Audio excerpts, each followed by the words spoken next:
Police station कपिलनगरमध्ये गुन्हा दाखल करण्यात आलेला आहे. या गुन्ह्यातील जी व्हिक्टीम आहे ती 17 वर्षाची आहे आणि ती ज्या भागात राहत होती त्या भागात एक सराईत गुन्हेगार पण राहत होता आणि तो तिला जबरदस्तीने बघणे, जबरदस्तीने तिला प्रपोज करणे असा प्रकार घडत होता आणि तो रेकॉर्डवरचा आरोपी आहे आणि त्या आरोपीच्या भीतीमुळे तिने आजपर्यंत कोणाला सांगितलं नव्हतं. तर ज्या ज्या दिवशी घटना घडली 8 तारखेला 8 मे 2026 या दिवशी ती पीडिता तिथून जात असताना हा तिथे आला आणि तिला बाजूला घेऊन गेला आणि तिच्या घरी जबरदस्ती बोलवलं आणि ही घाबरली असल्यामुळे तिला तिथे जावं लागलं. ही गेल्यानंतर त्याने तिचं तोंडवर दाबलं, तिला धमकी दिली आणि तिच्यासोबत जबरदस्तीने शारीरिक संबंध प्रस्थापित केले. ती या 4 दिवसामध्ये खूप घाबरलेली होती आणि 13 तारखेला जेव्हा जशी पोलीस स्टेशनला आली तसा आम्ही तात्काळ गुन्हा दाखल केला. त्याच वेळेला सदरचा जो आरोपी आहे याला आम्ही ताब्यात घेतलेला आहे. या आरोपीचं नाव आहे समीर अली जावेद अली, वय 22 वर्ष, माडा क्वार्टरमध्ये राहतो. हा सराईत गुन्हेगार आहे.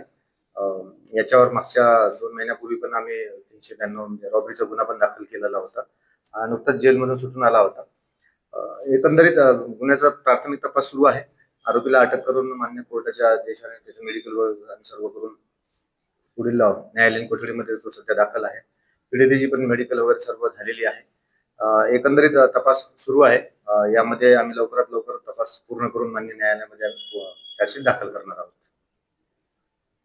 बरोबर आहे. आमचे मान्य पोलीस आयुक्त doctor Ravindra Kumar single sir यांच्या संकल्पनेतून संपूर्ण नागपूर शहरामध्ये प्रत्येक पोलीस स्टेशनच्या हद्दीमध्ये पोलीस दिदी हा उपक्रम आम्ही राबवित आहोत.